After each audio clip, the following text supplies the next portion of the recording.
to the beginning. Ju përshëndes të gjithëve, ashtu sikurse zakonisht do të jente pak pas orës 22 deri në orën 23 në programin e përjavshëm Back to the Beginning në Top Albania Radio. Për të gjithë juve që do humbisni programin premier, mund ta aksesoni në kanalin zyrtar të Top Albania Radios në YouTube kur të dëshironi. Do flasim sot ashtu se kemi mësuar gjithmonë për gjëra të bukura. Në studio me mua është drejtori i Qendrës së Kulturës në Ministrinë e Mbrojtjes. Mirë, dakor, titujt më pëlqejnë, po më shumë se sa titujt, më falni se qërova pak zërin, më pëlqen artisti, të qenit artist, sepse në përgjithësi ata janë të zhveshur nga çdo lloj problematike që lidhet me burokracinë, pavarësisht se duhet të mbajnë edhe detyrat, edhe titujt dhe me radhë. Mirëmbrëma dhe mirë se vjen në studio Arben Skënderi. Mirëmbrëma, faleminderit për ftesën. Tani, është më qeftë të prezantojnë si violoncelist apo si drejtor? Ja, si muzikant. Si muzikant. Si muzikant, është më ajo është, shikoj shpesh ndodh kjo, gjëja për cilën kemi investuar që në vogëli, është ajo që na mban gjatë edhe më mbrapa. Më mbrapa njeriu çfarë bën? Detyra, nga halli, nga malli, nga gjitha llojet e gjëra, po gjëra për cilën ka investuar në vitet e para të, nuk po them vogëlisë, po të rinisë, zakonisht ato kanë një impakt shumë serioz në vitet e pjekurisë. Por më tepër që titullin muzikant nuk ta hesh dot njëri, kurse të qeni drejtor, je sot, nuk je nesër, je pas nesër sërish. Beni është një detyrë shumë sfiduese. Fillimisht unë dua të përshkruajm pak të tashmen për të kaluar më pas tek e shkuarat e Back to the Beginning në kohëra të tjera, por çfarë është Qendra Kulturore e Ministrisë së Mbrojtjes? Se ne kur flasim për Ministrinë e Mbrojtjes ose kur dëgjojmë Ministrinë e Mbrojtjes, asociojmë ushtar, armë, NATO, kaq. Mbi të gjitha në këto kohë asociojmë shumë gjëra të natyrës, po është vërtet. Është vërtet. Qendra e Kulturës së Ministrisë së Mbrojtjes, për ato që i kanë memorie, po dhe për brezat të mbrapa, në fakt është institucioni i parë i një artit kultivuar që ka pasur gjenezën e vet që në 45-ën, me një personalitet Gaço Avrazi, ka qenë dhe kolonel deri në fund, që dua, sigurisht ai nuk jeton më, po familjarët dhe njerëzit që kanë njohur jetojnë, dhe dua vërtet të them dy fjalë për të, sepse është personi që e ka pasur në mendje. Pra është çdo gjë kur ti e gjen gatshme ose përmirëson, po ka gjithmonë dikush që ka në mendje diçka. Dhe ai ka pasur në 45-ën, ka krijuar koret e para, të cilat mas 2 vjetëve të para të ekzistencës kishin bërë 70 koncerte në atë periudhë njëra tjetrën, dhe pastaj institucioni u shëndosh me sektor të tjerë të prodhimit artistik. Dhe duhet të themi që gjithë njerëzit, Tish Daia, Çezadeja, pra gjithë kjo plejade e kompozitorëve tanë që kanë bërë artin tonë kultivum, kanë dalë nga ky institucion. Pastaj kanë krijuar më vonë Radio Televizioni, Akademia Art Konservatori Shtetëror thoshin, e tjera si këto. Pra është institucioni i parë, djepi i parë ku gjithë këta bën provat e para me artin e kultivuar, mësuan zanatin, janë mësuar njëri tjetrit, u kultivuan, shkruajtur në bën, dhe është institucion që ka lënë gjurmë deri vonë. Sigurisht që për ato që kanë memorie, ka pas qenë ansambli i këngëve dhe valleve, ka qenë estrada, pra kanë qenë me një panel shumë i gjerë aktivitete sektorësh brenda. Sigurisht që mas viteve 90, si në gjithë sferat e shoqërisë, u sakatuan institucionet kulturore dhe jo vetëm, dhe utkur. Para një 3 vjetësh, Niko Peleshi, që është një meloman që njerëzit e njohin sa për politikan, sa për meloman, i ka të dy atë, që e përshëndes, pati idenë që të rivitalizonte pak në sektorin kryesor të kësaj gjëje, dhe u mor modeli francez i gjës dhe u rikrijua, se nuk është se s'ka qenë, u rikrijua Orkestra Simfonike e Forcave të Armatosura, por këtë rrallë me një ide dhe një model siç i kanë parametrat e NATO sot, se jemi një vend, ushtria jonë është pjesë e NATO-s, u morën disa modele, dhe ajo që është fantastike është që të gjithë ata të rinj që janë tash sot të punësuar në vitin 3 i tyre, në këtë orkestër, janë edhe ushtarak dhe muzikant. Pra, kanë gradën e tyre ushtarake, kanë detyrimet e tyre ushtarake, përsa i përket disiplinës, pa çka se ushtarakët kujtojnë se i kanë dhënë disiplinë. Në fakt ne artistët, për të bërë atë që bëjmë për të dalë në skenë, duhet 10 herë më tepër disiplinë se një ushtarak, por gjithsesi përputhen në këtë pikë dhe janë në produksione gjatë gjithë kohës brenda dhe jashtë vendit. Pra me pak fjalë, instrumentistët, muzikantët e orkestrës, ku diun, edhe ata që unë i konsideroj rockstarët e bendit të orkestrës të Forcave të Armatosura, kanë edhe gradë ushtarake, apo e kuptova gabim? Po. Për shembull, të jap një shembull. Në Qendrën Kulturore të Forcave të Armatosura është i punësuar dhe Redon Makashi, miku jon i përbashkët, që deri para 2 vjetësh, tash i mbaroi ecin se ka një ecuri, ka ca rregulla si ecet në grad, ka pas gradë ushtarake. Tash i ka dalë civil, po ka qenë edhe ushtarak, mbi fjala. Ja, pra këto janë kuriozitete shumë bukura. Dhe janë gjithë të njerëz që, pra, ato kanë vazhduar, i madhi kujtimlar, deri vonë, deri sa ndrojet ka qenë pjesë e kësaj qendre. pra ka punuar dhe ka dhënë dhe ka shkruar dhe ka çdo gjë ka bërë ndër të tjera dhe në kuadrin e punës brenda kësaj qendre. I biri Alban Laro është pjesë jo e qendrës kulturore tashmë e bandës frymore, por çon si ka institucion kulturor brenda ushtrisë. Pra, shpesh herë mua bëhet kjo pyetje. Po ç'pun kanë artistët e njëra tjetër dhe unë një ditë biles me një ushtarak, mikun tim, po diskutonim këtë gjë. Edhe i bëra një pyetje shumë thjeshtë. I thash, më fal, të të bëj një pyetje, kur ka përmbytje, kur ka zjarre, kur ka emergjenca civile, kur ka nga gjitha këto llojet që janë, kur dilni juve ushtria del gjithmonë, nuk diskutohet, ne kemi parë gjithandej. Del mos valle pyeta të tipin që po mbytet, je ushtarak apo jo? Ai është shërbim komunitetit. Në hall dhe jemi shërbim komunitetit dhe kur bëhet fjalë për pjesën e edukimit sociokulturore quaj, nuk e quaj kulturor në sensin ajo gjë e fjala e madhe, po ka një marrëdhënie, një edukim, ka një kontribut sociokulturor që dhe ushtria i jep në këtë format. Bashkoj me ty se shpesh herë them unë në rastet për shembull kur kam mbështetje për artistët nga bashkitë apo nga qeverisja qendrore, kështu u them dhe unë të gjithëve, po më fal, kur shkonin të argëtoheni atje, i nxirrni njerëzve teserat, ju vjen i PD-s, i PS-s, juve argëtoheni, juve sargëtoheni, ju brenda ju jashtë në këtë konvështrim edhe ushtria po njësoj. Unë e Dibe, ne kemi folur bashkë, kemi komunikuar, kemi bashkëtuar për ca kohë profesionalisht të dy. Megjithatë, cili është roli argëtues, entertainment, themi ne në gjuhën tonë të bukur shqipe, i orkestrës. Do me thënë, si punohet atje, çfarë repertori përdoret, kur janë rastet kur jep shfaqje orkestra e forcave të armatosura, a ka një kalendar të vetin? Se ju i keni të gjitha, apo s'keni, po themi, një sallë ku të stacionoheni vetë, por jeni shëtitës në këtë trajtim? Absolutisht. Ajo që ndodh është që orkestra e forcave të armatosura është një pjesë e qendrës kulturore. Po e them shumë shpejt pa marrë kohë, qendra e kulturës është multifunksionale. Pra në qendrën e kulturës sot ka që nga kurse për fëmijë, pikturë, sport, në muzikë e njëra tjetër, pra për fëmijët e ushtarakëve dhe familjarët e tyre. Unë vetë kam lënë të hapur këtë dhe familjarët e tyre, që sa ata mund mos jenë ushtarak fare. Ka mundësi të mësjellin dhe komshiu, nuk ka asnjë problem. Unë bëj sikur se shoh, po shaka. Dhe në të njëjtën kohë jam nisem nga ideja që është një fëmijë më tepër që po ndihmohet, si edhe që ka akses në disa elementë kulturor që nuk mund ta paguaj dot në tregun e lirë të gjë. Pra jam shumë i hapur në këtë gjë dhe është mbushur plot me fëmijë. Është pjesa e fëmijëve, ka dhe një pjesë tjetër brenda qendrës kulturës, një sektor një çik më diskret, por shumë i rëndësishëm, i një sektori ku ndihmohen fëmijët me vështirësi zhvillimi, pra që ka kaq shumë nevojë dhe një shërbim tejet i shtrenjtë në tregun e lirë, pra është sigurisht gjithë funksionaliteti i orkestrës simfonike, po brenda orkestrës simfonike unë kam dashur me gjeometri të varjueshme. Bëhen koncerte simfonike normale, me full orkestër, orkestër të plot. Full orkestër, është ndërtuar një big band, që jemi në muzikën më rock, më jazz, më pa prekim nga të gjitha këto, po gjithë duke u munduar të kultivojmë çike dhe muzika shqip, pra dhe shkruhen, bëhen aranxhime. Kemi ansamblin barok brenda, që ndahet për një seri koncertesh të tjera, dhe ansamblin e harqeve. Pra orkestra funksionon në disa formate, duke mos pasur një sallë tonën siç ka qenë dikur. Është Bilesaher që kaloi ke tregu elektrik, është ai muzeu i historive natyrore quhet. Nuk shoh asnjëherë as ty as të dali, masi as punonjës.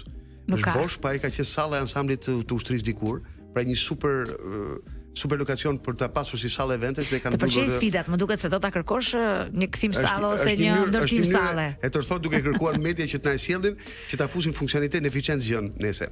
Dhe ne jemi goxha shëtitës. Me Big Bandin dalim në për qendrat e qyteteve, bëjmë gjithë kohës. Mbylles dhe javën tjetër kemi dy koncerte, ishim Gjirokastër së fundmi, pra dalim për të pasur akses për ta parë njerëzit ta prekin nga afër, sepse stili i muzikës e lehtëson këtë gjë. Po dhe në koncertet simfonike serioze, në shërbimet kur ka nevojë shërbim ku përfaqësohet shteti ynë. Kemi qenë në Francë për dy koncerte të tuar një festival, s'ka një muaj nga kjo gjë. Jemi ftuar në Itali, pra si mas stilit muzikës, si mas stilit të gjës, ne jemi futur në tregun artistik, po e quaj në tregun, pra në mjedisin artistik, me këtë lloj formati, duke mbushur po themi një brim të vogël që dy orkestrat e tjera të qytetit nuk e kanë për objekt pune. Orkestra e operës dhe orkestra e televizionit. Pra, jemi futur si bashkëveprues në këtë gjë, ne kemi shumë më të lehtë për të shkuar ke publiku se sa ata, për shumë arsye, dhe kjo është objektivi, ne shkojmë ke publiku. Pra, mund të janë me 10 aktivitete, nuk po ju përmend ekspozita që bëjmë nëpër shkolla. Pra kemi qendra jone e kulturës ka kapacitetin të prodhojë, është një njësi prodhuese. Kur them prodhuese në sensin e gjerë të fjalës, pra nëse bie fjala ishte për vjetorin Dhora Lekës, vjet, marr si shembull. po kemi një shkollë që quhet Shkolla Dora Lekës. Ne bëm gjithë një ekspozitë, gjithë udhimi jetës saj në foto, e cila pas ke promovuam e përdorëm, shkruajtur një libër Vasotoli, ka shkruajtur një libër biografik për të cilin atë e promovuam, shkuam ke Dora Leka, dhuruam këtë ekspozitë sepse më mirë se ke Shkolla Dora Leka s'ka ku qëndron, se sa në magazinat tona. Pra kemi bashkëvepruar me shkolla, me gjitha, pra ne mundohemi gjatë gjithë kohës, kemi një staf shumë dinamik që të jemi të prekshëm nga njerëzit. Në mos gaboj, ose mund të gaboj, tani të më korrigjosh ti, ka një opera të re nga Dora që filloi ta mbaronte Kujtim Laro, që se mbaroi dot as ai sepse u nda nga jeta, pastaj më duket se e përfundoi Endri Sina, dhe ndoshta mund të ketë ardhur koha për të riluajtur, se kam përshtypjen që është luajtur një herë. Në fillim në një variant më timid, më të kufizuar, dhe nuk janë shkruar ende, domethënë nuk është totalisht e përfunduar, sepse ne denim ta bënim se ishin 100 vjetori lindjes. Pikërisht. Dhe u la për një kohë tjetër, pra janë gjithë këto momente memorie, po jo dhe momente kontakti të prekshëm për këtë gjë që Qendra jonë e Kulturës mundohet të ketë në vëmendje gjatë gjithë kohës, që nga shërbime, unë kështu i quaj, shërbime komunitet, unë kështu në kokën time, që nga shërbime të thjeshta në raport me komunitetin, me të rinjt, dhe deri ke gjëra totalisht serioze dhe madhore. Për shembull, çdo lloj produksioni që bëjmë ne hedhim në YouTube. Unë jam shumë për shpërndar, çdo gjë është tashmë online. Është shumë e rëndësishme që gjërat dokumentohen dhe të ngelen, se ç'kuptim ka. Por Qendra e Kulturës, po edhe një formë promovimi, sepse gjithë kjo punë nuk mund të mbarojë me një audiencë 1000 apo 20000 veta aty që e mbarojnë aty kujtimin e tyre me muzikën. Dhe unë e shoh për shkak nga kanali YouTube që ne kemi, dhe për shqiptarët vendasit jashtë Adheut kanë shumë interes për të parë çfarë ndodh, kanë shumë interes për ta lexuar të memorie që ne mundohemi sadopak në mënyrë modeste të kontribuojmë. Po dhe Muzeu i Forcave të Armatosura që është inauguruar ishtazi, që është në Bërzhit, muzeu i ri, që është muzej i hapur në fakt. Edhe ky muze është pjesë e Qendrës Kulturës që po flasim ne. Dhe aty bëjmë goxha aktivitete. Aktivitete nga më ndryshme promovuese, aktivitete që lidhen jo vetëm me pjesën muzeale të gjës, po dhe me pjesën memorie. Prandaj është muzej i hapur, sa aty njerëzit shkojnë piknikojnë, hyjnë mbi tank, shohin, prekin. Pra, gjërat i bëjmë të prekshme. Dhe ajo që më pëlqen është pikërisht ky promovimi, nuk është thjesht çështje e identitetit, por për aq kohë sa Shqipëria sot prodhon vetëm turizëm, nuk kemi as fabrika, as ndërmarrje, as ku e diun se çfarë tjetër. Është më e thjeshtë të njihet një huaj me muzikë shqiptare, se muzikën italiane një italian e njeh dhe e bën shumë më mirë ata se sa ne. Njësoj si edhe të konsumi, duan kuzhinën shqiptare dhe nuk duan kuzhinë të huaj, e kështu me radhë. Kështu që në këtë kuptim vjen shumë mirë që është dhe identiteti popullor, personal i Adheut, po është edhe një mënyrë për ta promovuar dhe për të gjeneruar të ardhura. Duhet të japësh ushqim shpirtëror, pra gjithë kjo që po flasim neve është ushqim shpirtëror funditës, simbas kërkesave, simbas nevojave, simbas gustove të njerëzve. Kemi dhe një qendër botimesh, sepse duke folur për ushqimin shpirtëror nuk është vetëm muzika. Ne kemi qendrën e botimeve, të cilën tashim po e hapim dhe për botime përveç botimeve ushtarake që kemi detyrim funksional tonë. Të hapim dhe për tej, dhe në këtë njëjtin kuadër me një bashkëpunim u bë dhe libri i Dora Lekës që po bëhen dhe disa të tjera. Pra, shërbimi ndaj komunitetit, gjithë duke promovuar punën dhe kontributin e forcave të armatosura për komunitetin, duhet të jetë një gamë sa më të gjerë. Dhe sot me mjetet e komunikimit publik që ne kemi, edhe ky emision që po bëjmë bashkë, po dhe të tjera si këto, është e mundur, mjafton vetëm pak vëmendje dhe vullnet nga ana e neve që e bëjmë, po dhe atyre që e perceptojnë dhe organizojnë, që kjo gjë të kalojë ke publiku. Shumë, domethënë, e thjesht, mekanikisht është e thjesht. Thjesht duhet të pas në vëmendje gjithkohës me e bë. Dhe kemi edhe një politikë tjetër brenda qendrës të promovojmë talentet e reja. Dhe javën që kaloi, bëm në salën e koncertit artistik për shkak të një konkurs shumë interesant që unë e vlerësoj shumë, EPTASH, konkurs për pianon. Për pianistëve të rinj, dhe ne është viti i tretë, i japim një çmim si orkestër për kë mendojmë ne se e meriton, dhe i japim mundësinë, është luks për këta të rinj, që finalin e konkursit ato ta ekzekutojnë me orkestër simfonike, gjë që nuk e kanë dorë, nuk është aq e lehtë. Dhe ne jemi vend, është viti i tretë që vendosim dispozicion të konkursit për këtë finale, bashkëveprim me ta, që finalistët të mund ta prekin skenën dhe në këtë format, në një format shumë serioz me orkestër simfonike nga mbrapa. Dhe gjithë ato janë të regjistruara, të filmuara, të promovohen, mundsohen të shpërndahen. Pra, gjithsecili nga ne në këtë qendër, që nga unë i pari dhe gjithë që punojnë aty, mundohemi që në fund të ditës çfarë do të prodhimi kulturor apo artistik të kemi, të shkojë në pikën fundore që është publiku që e prek. Dhe të mund të dokumentohet dhe të ngelet, por nuk ngeli nuk ka vlerë. Se spektakli i gjallë ne të dy e dim shumë mirë që ndodh aty të nesër. Fillon aty dhe mbaron aty. Po sot kemi mundësinë të dokumentojmë. Unë kam bërë goxha karrierë në një periudhë ku nuk ekzistonin këto video, ishte vetëm audio dhe di që në shtëpinë time për shkak nga punët e mia personale kam vetëm regjistrim audio. Do kishte qenë një mrekulli, kishte qenë videoja aq e popularizuar sa është sot dhe mundësia aksesi për të prodhuar video. Megjithatë ke marr maksimumin e çdo kohe, sepse për shembull në ditët që ne jetojmë, ku di unë, nuk gjejmë partitura origjinale të kompozitorëve e jo më regjistrime audio apo video, kështu që ke marr maksimumin aty. Me që herëm ke partiturat, një nga sektorët e tjerë që ne kemi futur aty brenda është digitalizimi. Dhe kemi filluar që çdo vepër që porosis, se ne bëjmë dhe porosi vepra shqiptare, sa për unë kam futur në politikën e orkestrës. Pra, ka shumë kompozitorë, për shumë koncerti 5 i Aleksandr Peçit, që është që u bë krimi botror para një viti e gjysmë, jemi ne që kemi bërë digitalizim gjithë dhe regjistrimin është në YouTube sot ekziston, unë jam krenar, nesër do merrem me këtë punë, ndoshta ata që janë me mua, ajo gjë ekziston në bërë filatat.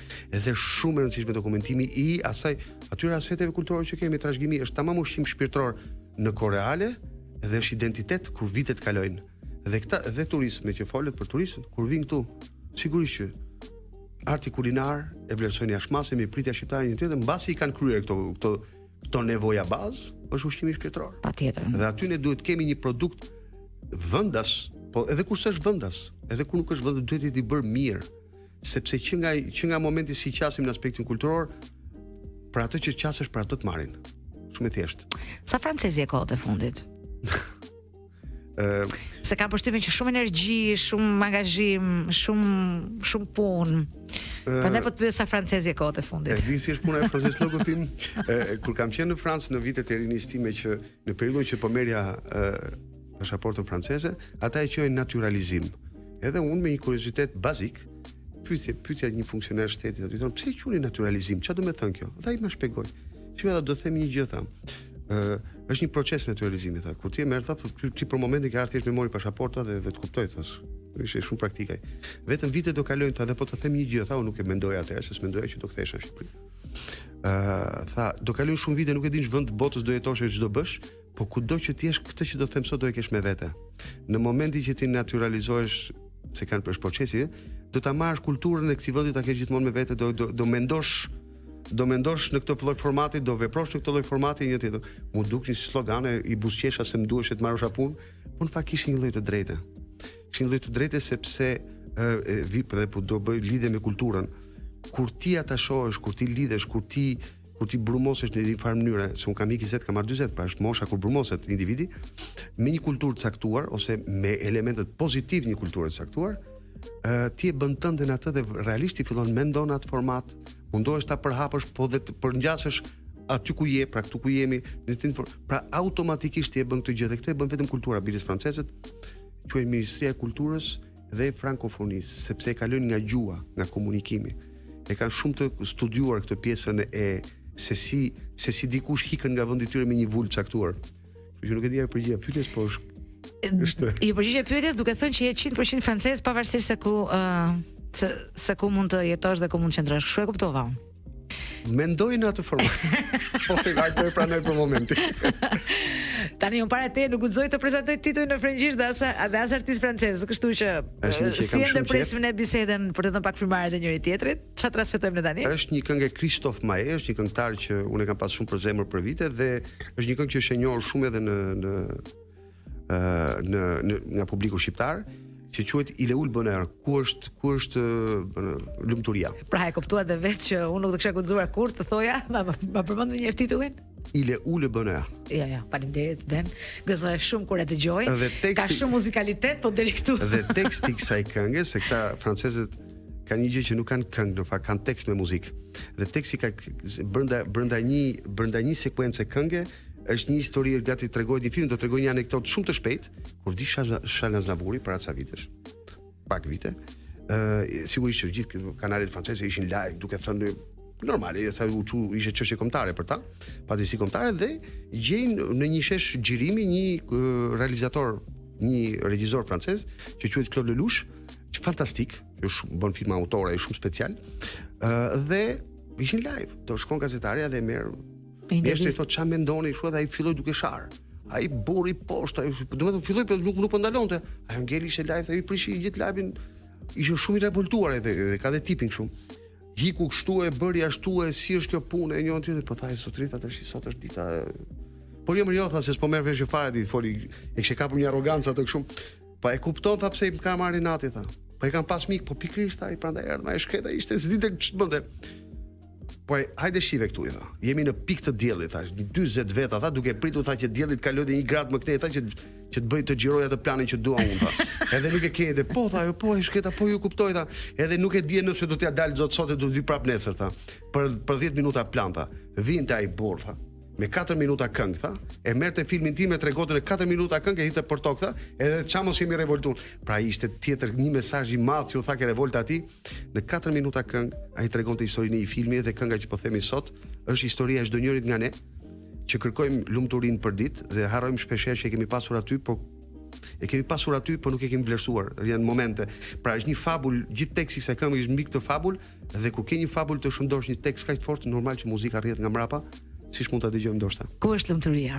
Miq të Top Albani Radios, për të gjithë juve që sapo jeni sintonizuar me ne, ju kujtoj që unë jam në studio me Arben Skënderi, i cili ka është për fatin e tij, për meritën e tij, për angazhimin e tij, për pasionin e tij, unë do të doja ta quaja revolucion, jo se ajo nuk ka ekzistuar, ne e tham dhe pa komente më përpara, por me sa duket, për të marrë përsipër disa iniciativa që lidhen me menaxhimin e ku diun çfarë, mbi të gjitha këto duhet ti duash. Në këto kushte, Beni, je më shumë artist apo je më shumë menaxher? Jo, në këto kushte për vërtetës jam apo nëse nuk do isha artist, nuk do kishe kuptuar sa e rëndësishme është ajo për ta menaxhuar, pra muzika. Një nga gjërat që mungon në Shqipëri, apo kultura. Një nga gjërat që mungon në Shqipëri është mos profesionalizimi i funksioneve të njerëzve. Pra do të thënë, unë mendoj që në fushën e kulturës duhet të jenë njerëz që kanë një korrelacion direkt ose indirekt me kulturën. Ose të paktën që duhet i kenë pas orët e veta të punës në një sektor të kulturës, se ne i themi art e kulturë, por bota sot e quajnë industri kreative. Janë një me të fusha. Dhe në asnjë lloj posti drejtuesi kulturor, unë vetë nuk do të jepja njeriu që nuk është ekspert të paktën një nga këto një me të fusha që po flasim. Qofse duam të bëjmë punë tamam, pastaj qofse do me bë punë sa më ec, pra në institucionet kulturore duhet të jenë njerëz që jo që marrin vesh nga kultura, që të paktën profesionet e tyre i kanë orët e punës. Dhe pastaj mund t'i përkthejnë ato dhe në pastaj vin nëse ka ose jo aftësi menaxheriale. Kja i vendi ku po diskutonin shpar, kja e Franca që po diskutonim, gjë e parë që kam mësuar kur kam shkuar. Kolegët të mi më thoshin këtu nuk ka vlerë të jesh një muzikant i mirë, një artist i mirë, këtu ti jesh një njohës i sektorit. Dhe ka qenë flasim për vendin që ka shpik historinë e një Ministri e Kulturë, 57 apo 59 nuk e gjë e tillë, nuk ekzistonte përpara, ka qenë gjithmonë asociuar me arsimin. Ata e shpikën, pra kultura është kaq e rëndësishme sa duhet të ketë një buxhet, një dikaster, një linjë më vete. Dhe çfarë nisë sikur të ne, kishim më vete dhe bashkuam. Pikërisht. Eksaktë, më e mirë kur ti rivim sepse ka bërë ndeshje të ndaja. Por rëndësia e kësaj gjës. Njerëzit duhet menaxhojnë në kushtet e mia personale, jo kam vendosur të vendos kasketën e menaxherit kësaj gjëje. Sepse këtu ne ka shumë nevojë për menaxhim artistik të kësaj gjëje, por gjithë duke njohur ligjet e shtetit, rregullore gjërat, pra duke njohur sistemin se si përmirësohet gjëja. Dhe nuk kam ndonjë pishman me këtë gjë sepse mendoj që janë disa njerëz që duhet ta bëjnë. Dhe në Shqipëri ka njerëz që e bëjnë mirë. Nuk janë kaq shumë, por ka që mund ta bëjnë. Dhe i duhet besuar dhe në sektor të tjerë njerëzve që kanë kapacitetin të jenë edhe menaxher, edhe sepse nuk u përgatit klasa e artistëve këtu mbas 90-s, po ta vini re. Nuk u përgatit, kaluan nga artist, nga një plejadë artistësh, jo në sensin negativ, të përkëdhelur nga sistemi, se ishte vitrina e sistemit, po si harrojmë këto gjëra, u lanë në rrugë dhe i thanë vetë funksiononi. Dhe njerëzit autodidakt, disa, s'po përmendim emra se janë miqtan, disa u shuan komplet, nuk ditën më janë akoma turbulluar ku janë, dhe disa tjerë kapën sistemin, kuptuan si funksionon dhe po funksionojnë dhe janë producent. Dhe ata autodidakt, nuk po them amator, autodidakt, por nuk u krijuar një sistem sot, por shumë kanë në Shqipëri një shkollë që thuhet menaxhim arti, menaxhim kulture, menaxhim kështu. Ishte një modul në Akademinë e Arteve dikur shumë e shkurtër kaq. Janë disa tentativa 2 vjeçare koca me thon. Ska, as ato nuk janë më. Absolutisht, po un kam tim bir për shembull djali i madh që jeton në Francë, ai ka mbaruar për këtë punë. Menaxhim kulturor quhet, edhe sa rrallë herë takoj sa i shritur tashmë, kur mundi edhe bëjmë gallat se i them un ti bën me shkollat që un bëjnë në autodidakt dhe bëjmë humor për shpalosim përballim ato ide tona, domethënë se ai rritet mënyrën e vet dhe un plakë mënyrën time. Por ideja është që sot duhet patjetër të ketë njerëz që kontribuojnë në këtë punë dhe disa herë duhet me heq kasketën e artistit, se nuk ka më vlerë sot. Sot janë industri kreative. Sot arti për arti dhe kulturën përgjithësi, në momentin ku ka logjikë ekonomike brenda, që në këtë moment jemi në kapitalizëm, duhet ta pranojmë. Dhe kapitalizmi ka prodhimtari të mirë, pra ka kërkesë dhe ka ofertë. Dhe duhet me fut duhet me fut dhe kulturën, prodhimin kulturor, produktin kulturor, duhet me fut në brazat e një ekonomie tregu. Në Shqipëri kjo gjë nuk ekziston. Në Shqipëri shteti jep ca para ca njerëzve, sa e meritojnë, sa se meritojnë, sa shumë sa më pak, por nuk kanë një kriter të madh pse jep. Pardon, këtu ka problematika shumë ndaja, në një kohë që janë fonde publike. Çfarë produkti kanë nga mbrapa, çfarë kanë? Pra askush nuk thret po ka një raport financiar çopletër që bëhet copy paste, po në realitet askush nuk e vret. Iniciativa ku mbetet? Ku mbetet dhe çfarë do bie solli? A u arkivua, a u arshivua? Domethënë, a u përhap si duhet e një tjetër, pra që mos gjatem. Por në një vend ku punëdhënësi më i madh privat, pra duhet kuptojmë gjë. Në Komunitetin Evropian, aty ku duhet të shkojmë, një raport i 2018 më mendon shifrat e fundit se duhet të jetë ndryshe, kultura ka qenë punëdhënësi i tretë në Evropë. Dhe flas vetëm për sektorin privat, jo për sektorin publik. Vetëm privatët. E vetmi sektor që nuk e ka njohur krizën 2008-2012. Të gjithë patën ulje, i petin patin ngritje. Pra një sektor që është i treti. I pari është cateringu, i dyti është ndërtimi, i treti vjen kultura, pastaj vjen këto automobili, ku dëgjon se çfarë prodhimet e tjera që na duken ne. Dhe mikro ndërmarrjet e vogla në kulturë janë një përqindje shumë e lartë e punëdhënësve në Komunitetin Evropian. Pra, është një sektor që është totalisht brenda prodhimit kulturor. Ne sot në sistemin tonë nuk kemi asnjë orë komunikimi me këtë sektor. Dot. Pra do shkojmë 2030 me kismet, por nuk kemi sektor komunikimi, pra nuk ka asnjë strukturë shtetërore, as shtetërore gjysmë private që të ketë kanale komunikimi me ta, që nga faturimi e dashme po dhe nuk ke komunikim dot. Pra, çështja më e gjerë, por ka një gjë. Prodhimi kulturor është sot dominant në Evropë dhe ne kemi prodhimtari dhe është më keq se zazavatet, na shkon dëm komplet. Se pikërisht ky sistem, këto urat e komunikimit, këto kanale, këto korridoret e komunikimit me homologët evropian ne nuk i kemi individuale. Po strukturë me strukturë nuk e kemi. Më ka ndodhur mua para ca vitesh, një miku im kompozitor, edhe erdhi në Tiranë ai, Pierre Tiluaj quhet. Dhe donte ka dhe një shtëpi edicioni, edhe i prezantova një kompozitor të ri shqiptar. I dha ca partitura ai për t'ia digitalizuar. Ja bëri këtë, mi dha. Beni tha unë do marr të çunin punë. Ora pse ma pyetës se nuk e kuptova pse ma kërkoi këtë gjë. Sepse unë digitalizimin e shtëpisë time me edicion i bëj në Kinta. Edhe i thashun, me siguri bën më lirë. S'është puna vetëm më lirë, tha. Te djalit i kisha vënë 4 gabime kastile, tha. Gabime trashanike, tha. Ai ka parë dhe as është menduar fare se është kompozitor në profesion. I ka rregulluar, ma solli të rregulluar. Ai personi në Kinta nuk ma rregullon, e merr auto. Siç e kam thënë ashtu po ta kem bërë gabim ma sjell, tha. Dhe unë këtë lloj ekspertize, sado e vogël duket për ty, për mua është puna ndej, tha. Unë dua ta marr. Po i thash merr, po unë bëj çfarë dush. Po tha faturimi. Ajo, për ku do faturoj? Jo, tha, po unë kam biznes, tha. Unë duhet të faturoj atë dhe ai faturon mua dhe vazhdojmë punën. Ja, s'bëhet kjo punë, thash. Po jo, po që puna për të marrë njerëz punë kam atje, tha. Pra rast sistemi, s'kishte kanal komunikimi. Këtu desha të dalë dash si shembull të shpejt dhe të gjitha këto peripecit vogla duhet rregulluar që produktin e ton kulturor ta kemi paq jo sporadik, që mos kemi vend vetëm folklorik. Folklorin e kemi anën folklorike të shtetit tonë, e kemi krenari kombëtare. Bravo. Po kemi dhe artin e kultivuar. Pra, kësaj Evropës ne nuk i ngjasim vetëm nga fustanellat, që ato vetëm gjashmëri kanë, se gjë tjetër s'kemi. Por kemi dhe artin e kultivuar, kemi gjithë muzikën e kultivuar. Nuk e kemi 700 vjeçare, kemi vetëm 80 vjeçares. Po e kemi me dinjitet, kemi sektor ku jemi shumë dinjitoz, që konkurrojmë në mënyrë shumë dinjitoze. Atëherë pse këto sektor ne nuk i shëndoshim, se ka formate plot, në një kohë që shkon kombëtarja jon, një gol bën Francë, e vin këtu sikur ka shluar Evropën. Kurse kemi artistë tan, pa dashur me gjithë respektin, kemi artistë tan që janë kampion në fushat e tyre ku nuk e keni iden se si sa krenar na bëjnë andej dhe këtu e vetëm se di njeri. Asi po këtu ku të vinë edhe pedagog në universitet si marrin më dot. Ky është një problem sepse në fund të fundit edhe në sport, me që u hap fjala, ne shqiptarët gjithmonë kanë patur më tepër rezultate shumë të mira në sportet individuale po. Se sa kolektive, dhe kur vjen puna e futbollit për shkak të masivitetit, ta kujtojmë se çfarë, edhe për shkak të biznesit. Jemi ke biznesi, pa ta kthejmë këtë pjesën tjetër biznes. Tani, që të kuptoj unë pse e do ti këtë vendosjen e kasketës menaxherit në këto vite të fundit, unë do kthehem pak pas në kohë. Unë e kam të qartë që fëmijëria jote, po themi ka qenë ndikuar nga babai, pra frymëzimi. Nga prindrit, po. Nga prindrit. Frymëzimi i parë i fëmijërisë tonë kanë qenë prindrit, familja. Mjedisi ku kam qenë, po, mjedisi familjar. Kur u rrit, u bëra adoleshent, edhe i ri. A doje ti të bëhesh ky që e bër sot? Cilat ishin planet e tua në 18-të e tua?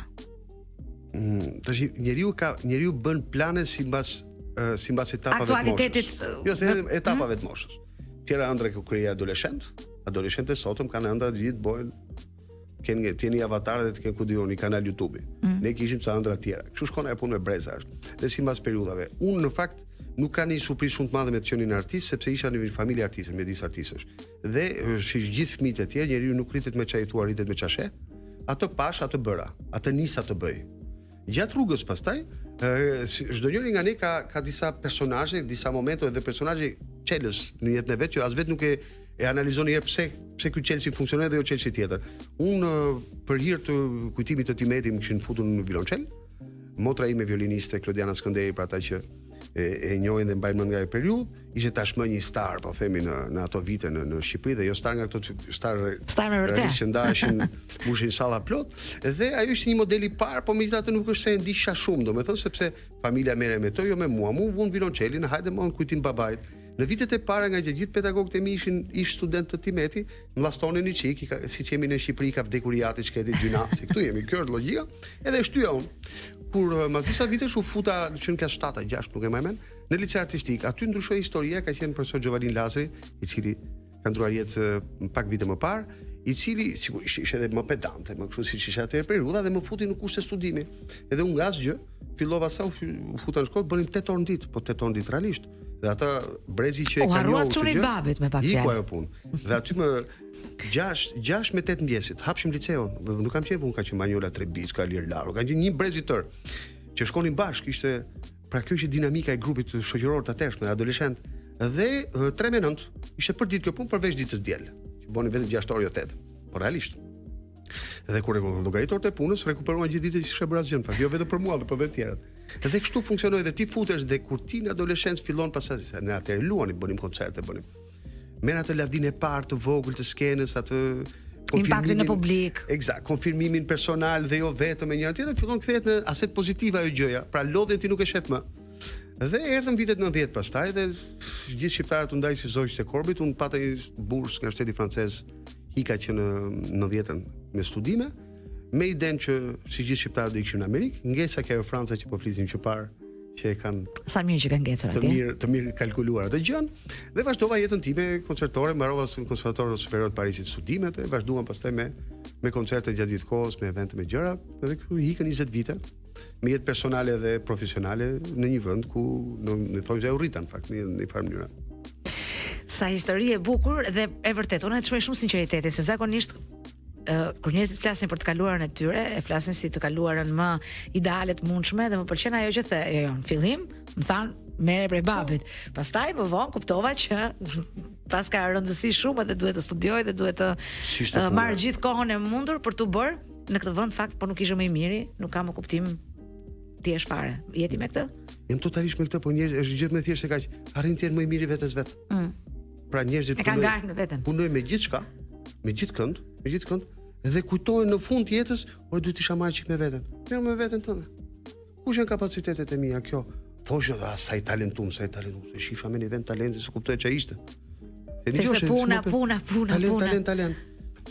Po ta them shumë sinqerisht, unë këtu isha për shkak në lice artistik, ato që e mbaj mend, ne ishim ja 3-4 që nxishim me delegacionet e huaj, bënim koncerte gjithkohës dhe të krepnin lavdin në një moshë që duhet ta ulin, jo ta krepnin. Kur kam shkuar në Francë ditën e parë, se kishim vakume, ne kishim shkollë shumë të mira për harxhet. Dhe i kemi. Atëherë kemi pas më të mira akoma. Kjo shpjegon faktin që gjithë moshatarët e mi i ke gjithë për orkestrat në ndaja të Evropës sot, gjithandej. Dhe shkuam, por kishim një vakum të vogël neve. I vakumi ishte që klasën e orkestrës nuk e njihshim shumë, nuk na mësonin, se na marrin vetëm me lutje për solista. Dita e parë në konservator, sesioni i parë, rekujemi Mozartit. Edhe sigurisht 60 vjet atje, 50 vjet. Gjithë lexiu aty dhe ato lexonin. Edhe unë kisha marrë me të njëjtin sportivitet, siç e merrshim ne që shkoshim nga Shqipëria. Të thashim tapën për të luajtur koncerte 3 kohë. Kur vjen puna me lexuar prima vista i partiturës, ne kishim mësuar njëri. Kaq e thjeshtë. Ulëm në aty jam ndier jo i vogël, po jam ndier mizerabël komplet. Kisha i çun aty.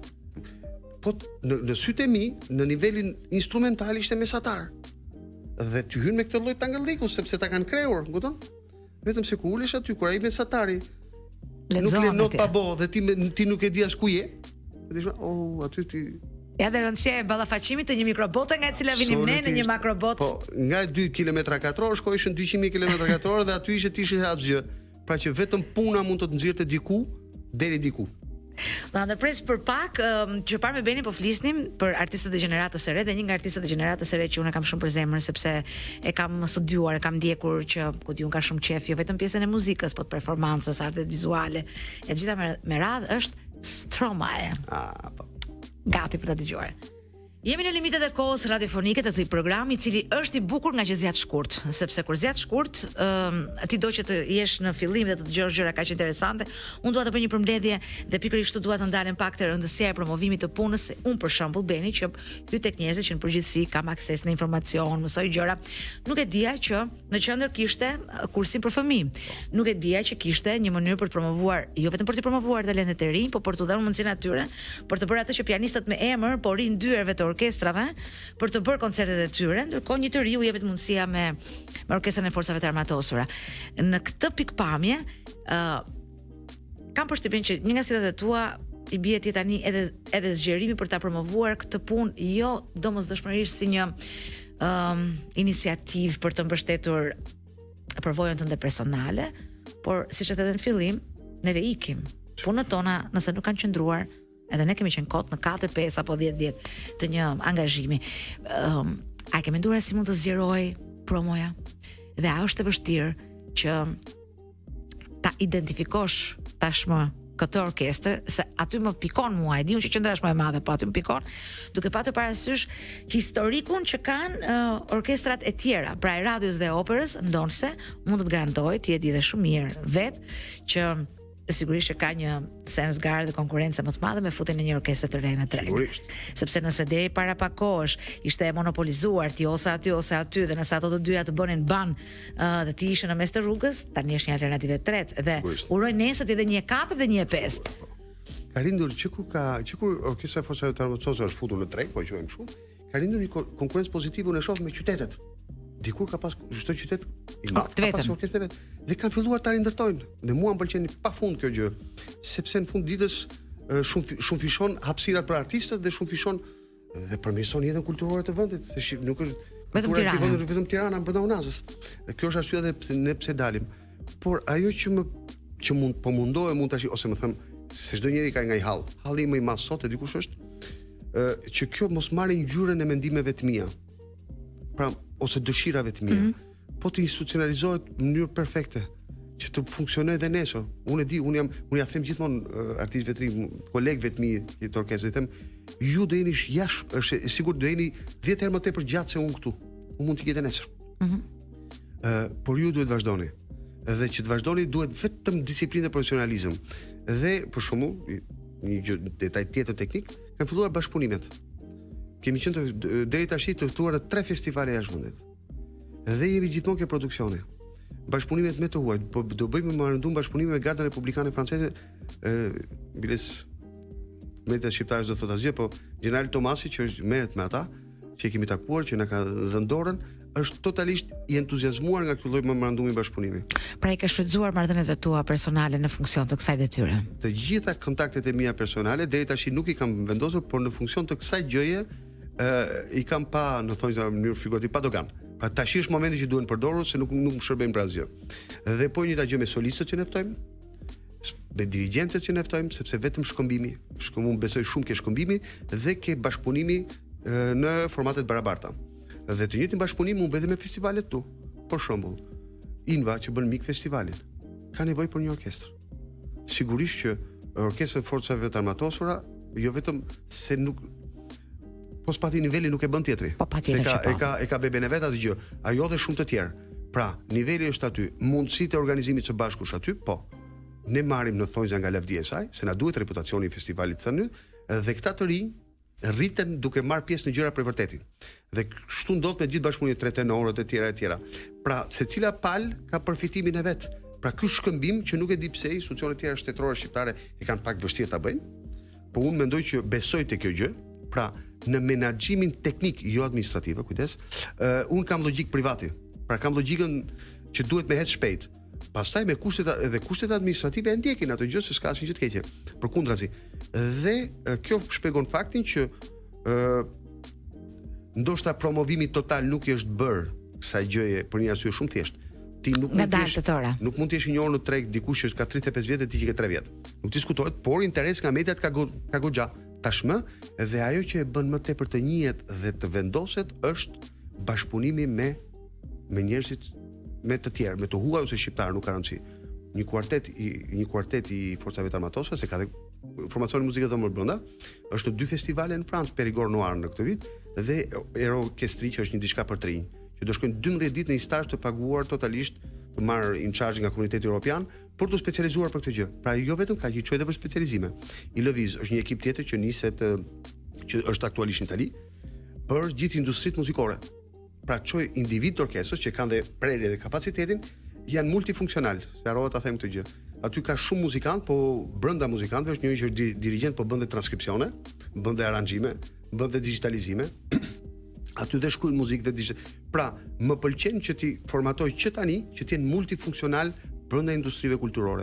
Nuk mjafton vetëm ti biesh një notë bukur në violinë se nuk të çon askund, po të marrësh vesh, ta kesh më të zgjeruar spektrin tënd, si muzikant, si artist, si menaxhohet, si prodhohet, si përhapet, si çfarë impakti publik ka, është thjesht një avantazh për 10 vite më mbrapa, ata se kuptojnë sot, ose po fillojnë ta kuptojnë. Edhe për ata personalisht, po edhe për ty, sepse ti nga gjithë përvoja këtyre viteve kupton shumë mirë që me sa duket është bëje mirë, bëje vet. Nëse nuk e bën mirë, nuk e bën vet, je i varur nga koha e tjetrit, nga angazhimi i tjetrit, nga moodi i tjetrit për të kryer disa funksione, duket sikur i kanë mbyllur aty gjitha. Duhem ndar sektorët. Mbaj mend në Francë kur kam qenë në atë periudhë, ka qenë një tip që dhe ky ka ndruar jetën së fundit, Pierre Boulez, kur t'ia thosh një francez ose një europian, është një emër shumë i njohur. Është thjesht kompozitor dirigjent. Por në periudhën e presidentit Georges Pompidou ai ka thënë zyrë. I ka thënë, personi dedikos. I ka thënë më bëj diçka që të jemi të parët. Dhe ky shpiku gjithë muzikën elektroakustike që ose keni dëgjuar. Po ka qenë personi që pyete për gjithë vendimet mbi artin skenik në Francë, ai merrte vendime. Nuk ka pas asnjë lloj posti, nuk ka qenë asgjë. Pa domethënë në sensin administrativ në sensin strukturë shtetit, po ka qenë personi që merr mendime gjithkohës. Me pushtet politik mbi botën e artit të pakufizuar gati. Dhe sigurisht që ka marrë vendime të rëndësishme njërin tjetrën. Por ke muzika elektroakustike që është shumë e diskutueshme, eksperimentale, ky ka qenë tek dhe një ditë kam parë një emision në televizion kështu, shumë cinik, se ishte edhe i mençur, por shumë i zoti, por si çdo njeri kur janë nivele shumë të larta të intelektuale, pastaj kthehen nga një çik edhe në cinik për masën. Dhe e pyet gazetari, thotë zoti Bulez, po nuk mendoni që keni bërë çik dëme me këtë elektroakustikën, me gjithë të shpiken, që ka lu 30 vjet, ëh? Dhe Franca sot ka një institucion që quhet IRCAM, që është gjithë ekspertiza e menaxhimit dhe përpunimit të sinjalit audio bëhet aty. Dhe filmat e Hollywoodit, elementi 5 për shkakun, që është Marjorie Vamulis që është dubluar, është bërë në IRCAM, nuk ishin teknologji amerikanët për të treguar gjën. Dhe thon, po ti me këtë që thot, vjen keq thot, ku më kanë thirrur thot, më pyetën çfarë mund të shpikim ne francezët mbas luftës së dytë, që të jemi të parët. Nuk më than që të jeni më të mirët, se ndoshta kanë harruar të më thonë, po një çacimizmi. Pra, duhet të kuptoj që vendimarrja në këtë lloj gjërash afatgjate duhet bërë nga njerëz që merren me atë punë, njerëz të mendjes, jo të rastësishëm, është gjunaf. Kultura dëmton. Unë falenderoj shumë që ti ke qenë këtë mbrëmje ne. Faleminderit juve. Edhe shpresoj shumë të shihemi sërish, edhe në aktivitetet përbashkëta, pse jo. Me shumë kënaqësi. Faleminderit që ishe këtu. Natën e mirë, do të dëgjojmë sërish sot një javë me një tjetër personazh të ftuar me të tjera histori frymëzuese, se kjo është shumë e rëndësishme. Natën.